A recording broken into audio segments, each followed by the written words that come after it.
Hello, and welcome to a quick overview of some of the services and features that my new startup, Pandemic Analytics, offers to clients. We'll try and go through different features specifically for schools, but this can really be applied to any business, religious sanctuary, entertainment venue across the country and across the world. So, with that in mind, I will start by sharing my screen. So we'll talk about calculating the future and understanding student capacities in classrooms based on social distancing guidelines. We know that these guidelines are going to change over time as our understanding of the coronavirus evolves, and our model is uniquely designed to be able to accommodate any changes in our understanding of the pandemic and help you along the way. It was developed by myself and my mom, who is the chief strategist at St. Paul's Schools, and we're happy to answer any of the questions that you have. So just shoot us an email, which we'll include at the end. So what is the main problem we need to solve?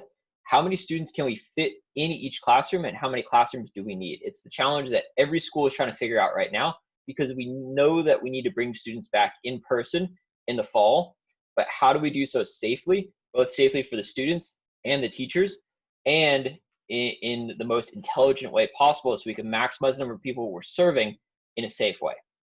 And this will help you understand how to make educated decisions about how many sessions of school we need to educate our entire student population. You can see in these pictures on the side, there's a couple examples of schools that have already started to go back with social distancing guidelines around the world. And there's a couple of unique things that you notice that we really tried to implement our plan, one of which is putting students against the wall. This is something that's really unique to our model and can really maximize your efficiency of the number of people you can fit in a classroom. And it's something that I'll get into in a bit. But really the crux of this starts with the school plan or the blueprint for the school. And a lot of people look at this and aren't really sure what to do. And this is kind of where we can step in and help you along the way. It's a bit intimidating. And what most people try and do, and what my mom initially tried to do, was drag stuff around in PowerPoint and use a tiny little ruler bar at the top and figure out how many people you can approximately fit in, in this case, a squash court. And it was really inefficient. If anything, it could be incorrect and can potentially put students' lives at risk and teachers' lives at risk by putting them closer together than they should be. And, to be honest, this is going to take forever to do. So we need to figure out a more efficient way to do it. And I was looking over my mom's shoulder and said, this is going to take you way too long to figure out. It's not efficient and it may be incorrect. So with that in mind, I did what any logical person would do. I tried to Google to see if there was a solution. And this is the first and probably best thing I've found so far, which is figuring out how many cables you can fit in a rectangular conduit. You input the length and width of the conduit and the diameter of the circle, and it'll tell me how many circles you can sort of fit in the space. But there's a number of challenges with that, especially because there's this disclaimer at the bottom of the page. It says, yeah, our algorithm, is pretty simple and might underestimate the number of circles in certain cases. And if you switch the rows and columns or the length and width, we might get different results. And that's a bit concerning because we really want to be able to give accurate results. The other thing is I looked at their code and it wasn't really the best. So with that in mind, I kind of realized instead of trying to use some existing system, I really had to create my own to be able to best serve schools and adapt as schools come with different challenges and want me to work with them. The other thing I want to point out is if you Google anything similar to social distancing space calculator online, this is probably what's going to come up. And I really, want to make a point that this is wrong because these calculators that you find online only use square footage. Basically they say, hey, you have a 500 square foot room. A person is approximately a 6 foot by 6 foot square. You divide 500 by 36 square feet and you get somewhere around 13. So you can fit 13 people in. And that is absolutely wrong. It will always overestimate the number of people you can fit in a room. And it will really put people at danger and will not give you a correct understanding of the number of people you can safely fit, because the configuration, the shape of the room really matters.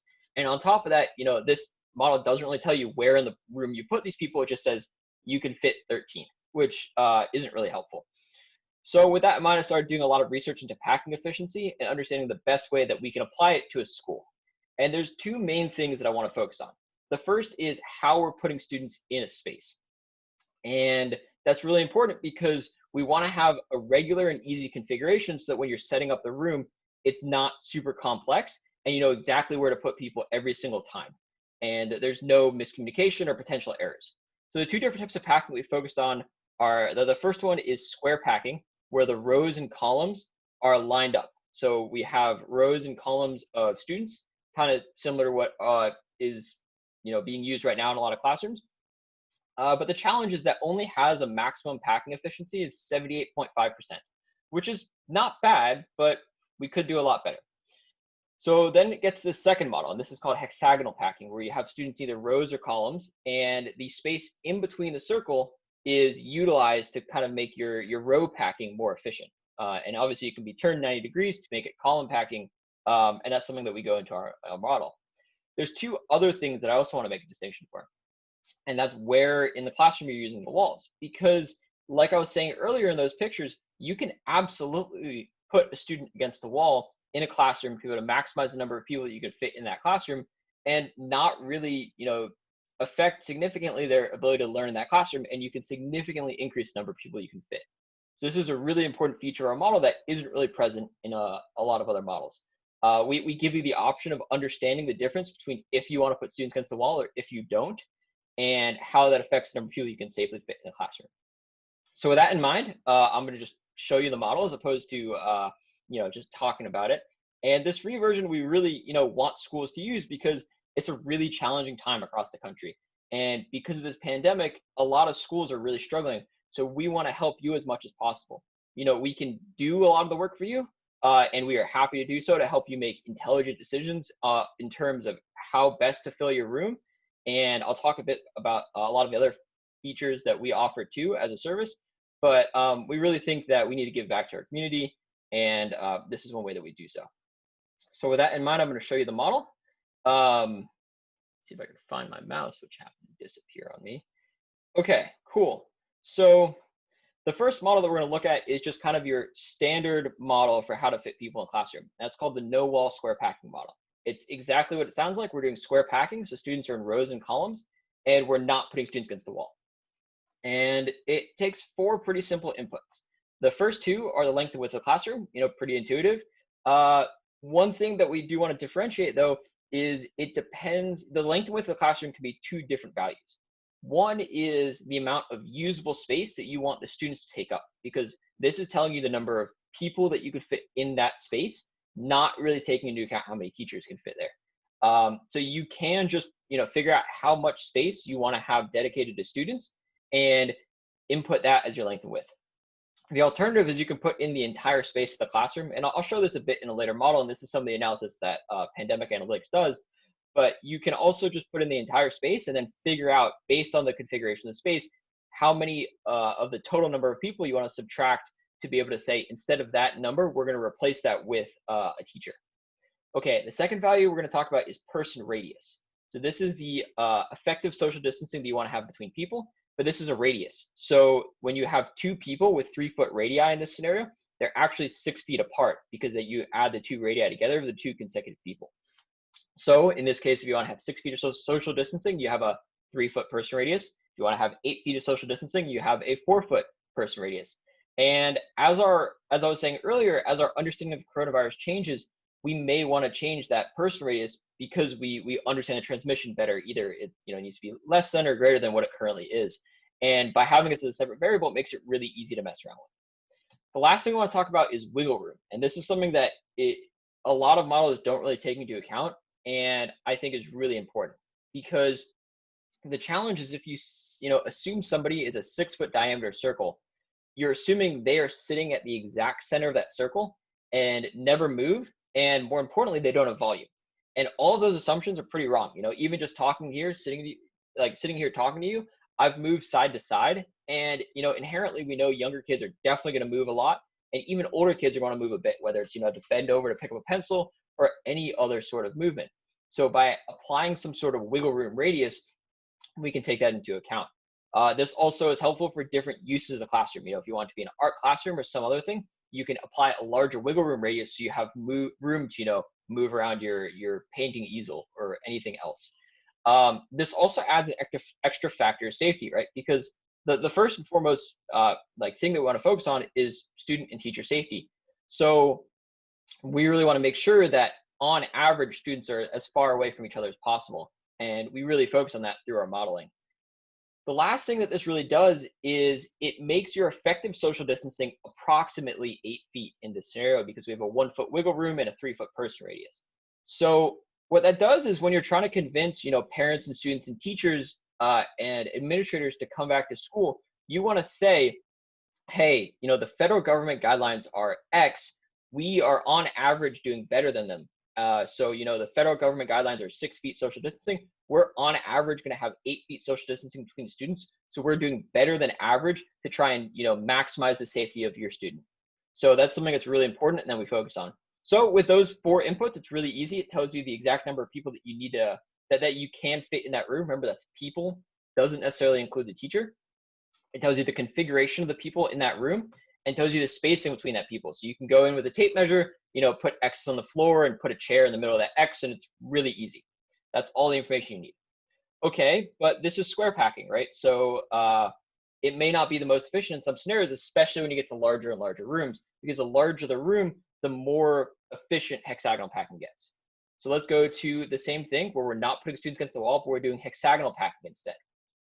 The one thing that you note is that there are 2 configurations, right? We have that row configuration and that column configuration.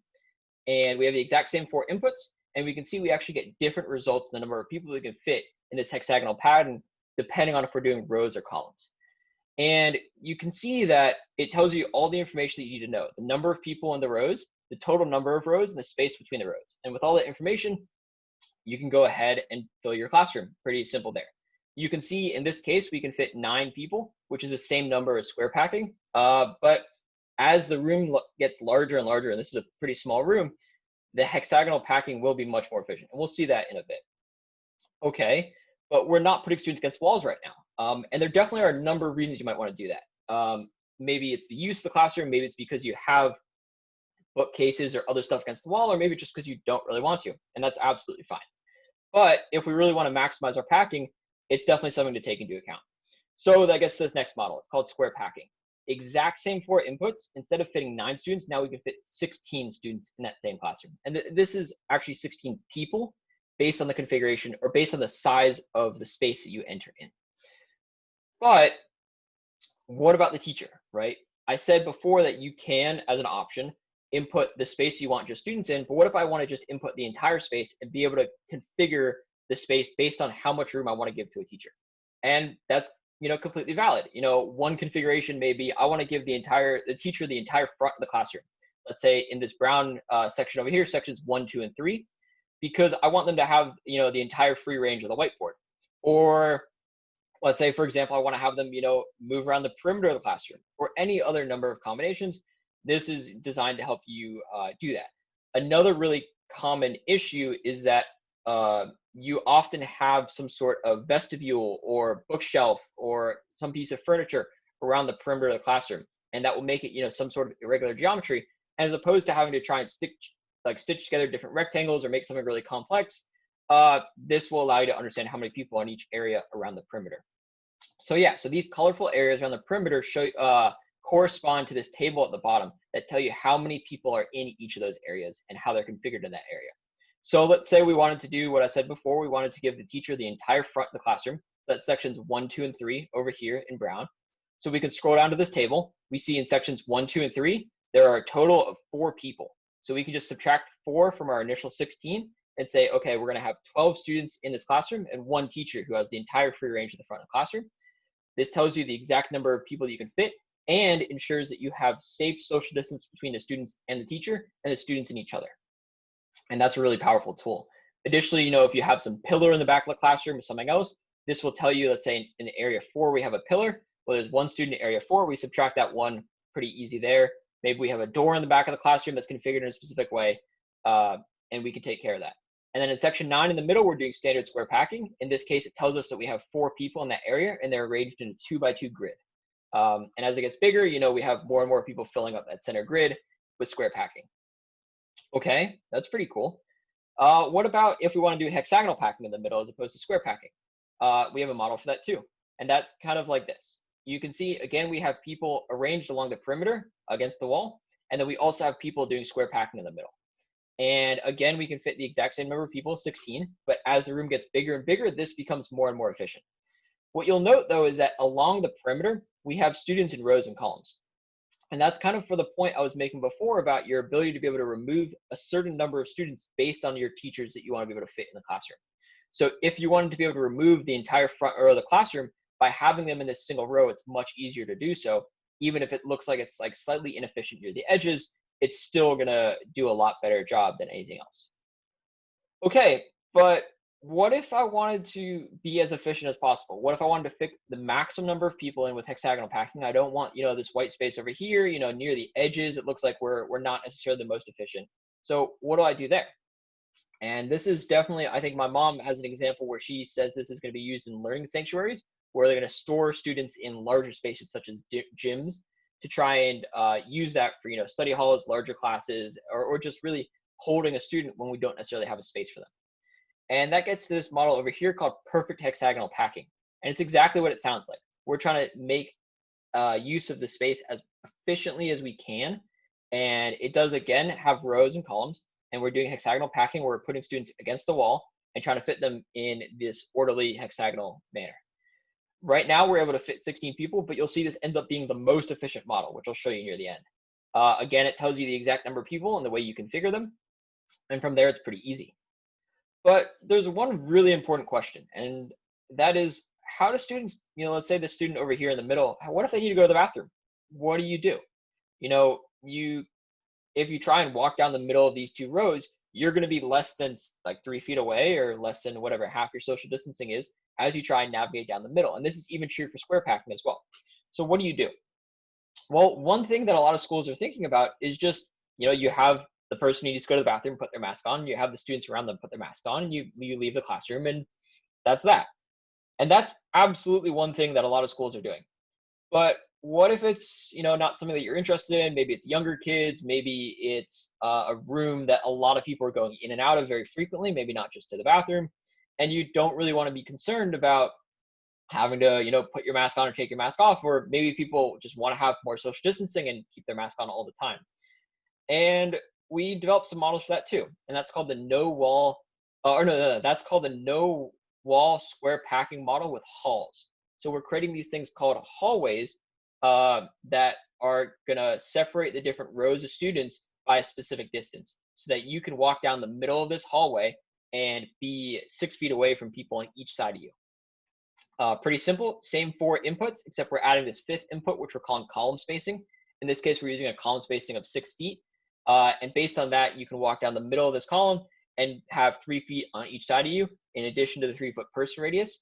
You can add, maybe make it 7 feet, so you have a bit more wiggle room. But these are different things that you can configure. And again, it tells you exactly how to fit people in that space and your spacing between each, seat. Pretty simple there. Okay, but this actually isn't the most efficient way to fit people. Because in reality, you don't need a hallway or this walkway on both sides of you. You only need it on one side. You don't need, to be able to access both sides. And this leads to the double hall model, which does exactly that. It gives each student at least one hallway that they can use to exit the space. And that's pretty powerful.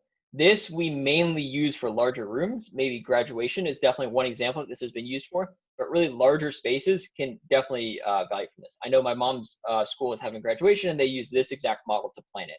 Tells you the number of rows, number of columns, and you can figure out how to fit people based on that. Okay, that's a lot of information. There's a ton of different models. How do you know what to do? Obviously, you can always shoot me an email. I've included my email in all these spreadsheets that you can download for free on my website, pandemicanalytics.net. Please feel free to reach out to me if you have any questions. But what do you do? How do you make sense of all of this information? And it's tough. So that's why we created this first tab, and it's called the room calculator. And it's pretty simple and intuitive. So let's say we have a new room. We're going to call it new room. You go in and input the room length. Let's say it's 80. And the room width, let's say it's 60. I don't know, some random numbers. Then you got to think about the person radius and wiggle room radius, just like we talked about. Let's leave a person radius of 3 in there for right now. And let's drop our wiggle room radius down to 1 instead of 2, just because we're, messing around with different values.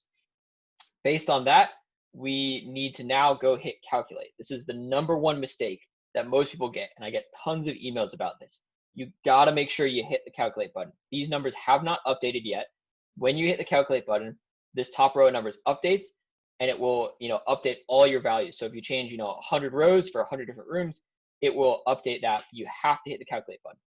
On that note, when you open the spreadsheet, you got to make sure you hit the button that says enable macros. If you don't, that calculate button won't work. Another thing is that you got to make sure you open this in Microsoft Excel as opposed to Google Sheets. If you open in Google Sheets, that computer code won't work the same way and you won't get your results. So make sure that you're opening this in Excel, enabling macros, and hitting the calculate button. So once you do that, you get your results. And we see that for the 5 different models that I outlined before, we get our different results for the number of people that you can fit in that model, given that configuration.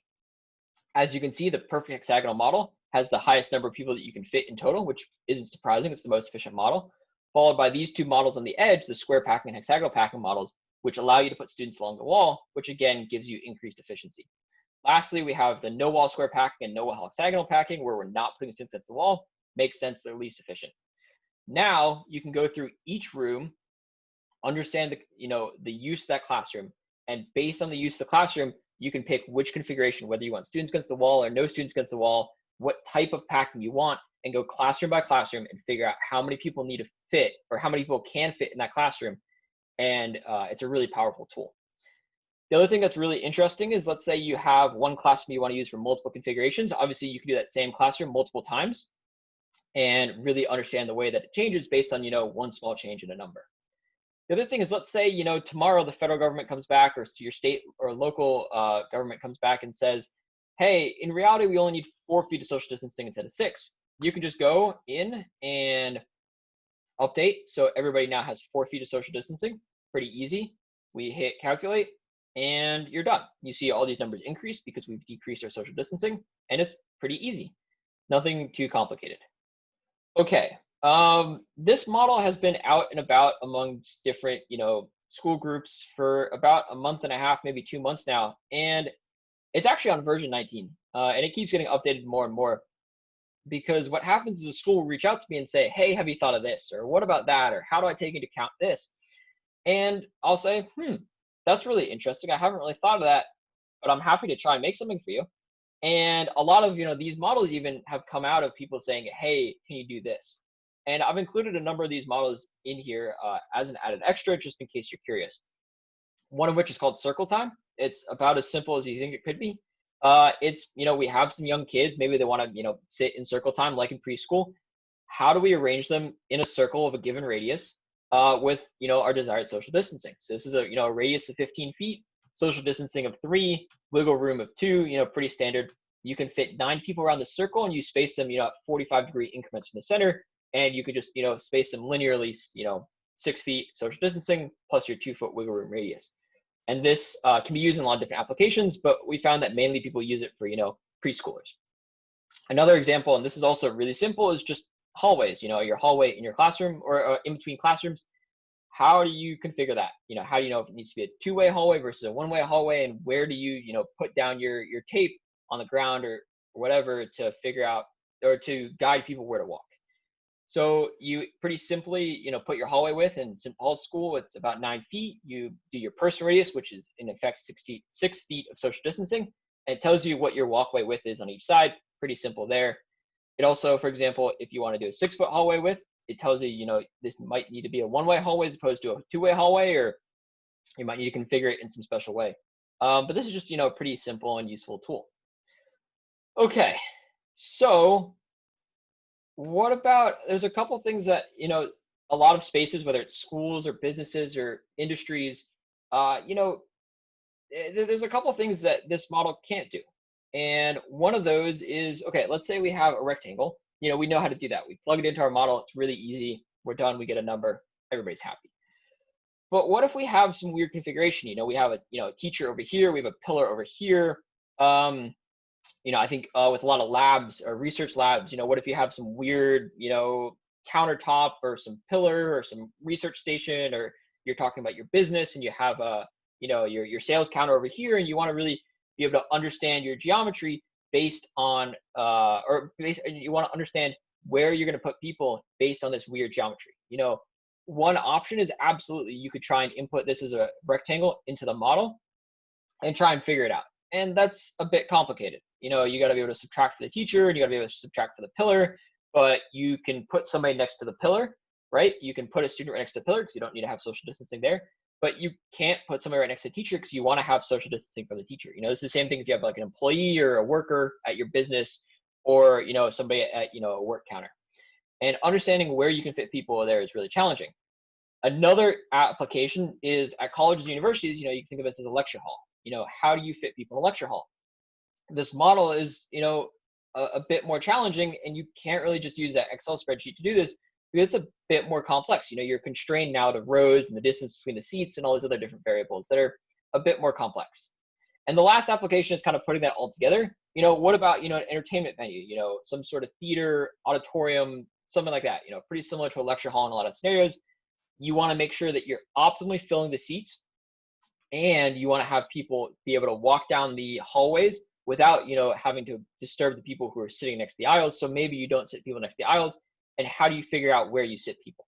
Not only is this for single people, you know, for example, in a lecture hall scenario, you have different students in a classroom, but what about if you have groups of people, you know, families? What if, you know, you have a group of 4 and a group of 3 and a group of 5, and you want to sit them right next to each other in this auditorium? They obviously don't need to have social distancing from each other, but the different groups need to be socially distanced from each other groups. How do you do that? And that's pretty challenging. And, you know, that can definitely be applied to religious organizations. You know, you have your services, whether it's a church or synagogue, in these pews or rows of seats. How do you go about configuring people there? Or, you know, in a theater or performance or a play or something, how do you do that? And that's where it gets a bit more complicated. And we have developed some really advanced models that allow you to, you know, physically understand on a seat by seat basis how many people can fit in a given auditorium. And I'm going to show you a couple of those models, but we have a lot more that we have been developing that you should absolutely reach out to us about. So the first is a lecture hall model.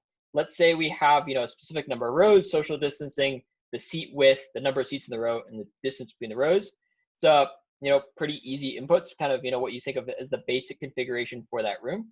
We run the model, and it tells us exactly how many people can fit based on that configuration. So each minus over here is an empty seat. Each plus over here is where we should put a student. And in effect, this ends up looking sort of like this. So it shows you in yellow the empty seats and in green the filled seats. This is pretty simple. You know, it's like a staggered system, but let's make it a bit more complex. Let's say we have some special geometry that we want to do, you know, similar to that one I showed before. How do we do that? Well, this has the output showing the 2s, which correspond to the pillar, and the 3s, which correspond to the teacher. So let's go look at that special geometry. So here in orange shows, for example, the teacher, and we can see that there's no student that is right next to the teacher, which makes sense because we want to have social distancing between the student and the teacher.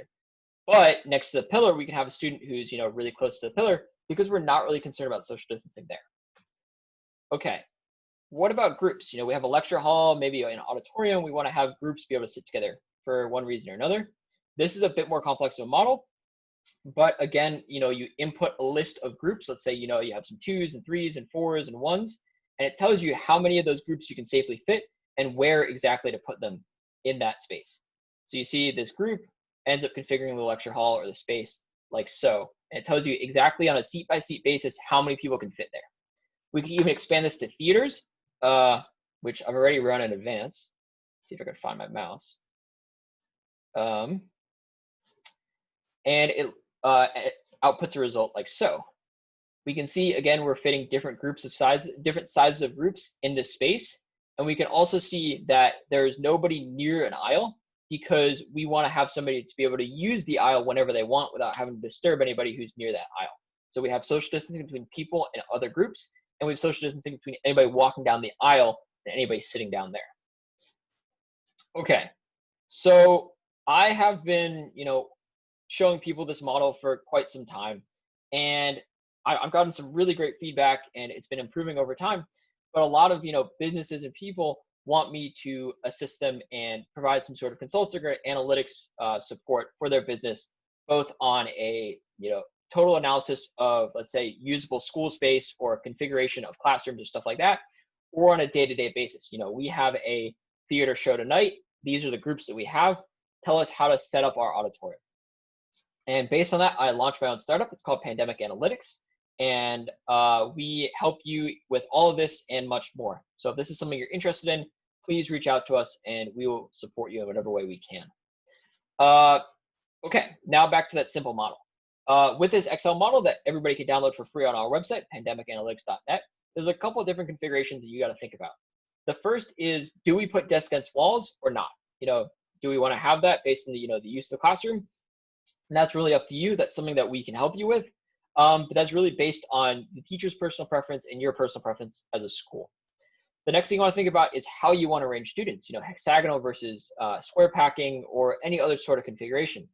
And that might also depend on how the classroom is being used. And it's definitely something that's pretty flexible that you need to think about. Okay, what else can this model be used for? Outdoor graduations is a great one, or outdoor usage of space, PE, singing outside if you want to have your choir classes outside, or any other larger configurations. Absolutely, this can be used for. This is a picture I think pulled off the New York Times, where they've in a lot of parks around the country, they've put these circles up. And to be honest, these circles aren't necessarily configured in the most optimal ways. And this is definitely the way that in the future, we're going to have concerts and outdoor festivals in some sort of optimal configuration. So how do you as an entertainment venue go about planning that? That is absolutely something that we can help you with. There's a couple other things about this model that we've given you that we as a service help you with, but if you want to do it on your own, you need to think about yourself. And the first is, where is the teacher located and how much space do we allocate to the teacher? Like I said, there's a couple different ways to go about figuring that out, but that is not something that explicitly the model does for you. The next thing you gotta think about is how you're having people entering and exiting the spaces. To an extent, if you, in reality, if you're having certain people entering first or last, you got to think about the first in, last out, because otherwise, if you're not filling the space optimally while people are entering or exiting the space, depending on how you have the room configured, they may be closer than whatever your social distancing is. And that's something you really got to think about. And, really, when people are entering, let's say, a classroom, you may have them lined up and say, go to the front of the classroom when you're entering from the back. And then when you're leaving the classroom, have the people who are in the back of the classroom leave first. The last thing is really just, the special features and geometry of the room. A lot of that might be, where the door is located, if the door opens in versus out, or if there's, some sort of vestibule there, or maybe some bookshelves or other furniture. And that's something you really got to think about. The last thing, and this is just kind of some, quick reiterations of some things I said before, you can't open the model in Google Sheets. It has to be in Excel. The model, you have to have it, you have to enable the macros, and you got to make the model safe and save it. If you're concerned about it not being safe, send it to your tech team and they will mark it as safe and you can go use it on your work computer. But you got to make sure you enable macros. The last thing, I get most frequent emails about this, is you got to hit the calculate button. So with that in mind, I really want to thank you for your time. If you have any questions, please let me know. Shoot me an email, go to my website, submit a form. We're really, happy to help in whatever way is possible during this really challenging time. And we look forward to working with you. Thank you.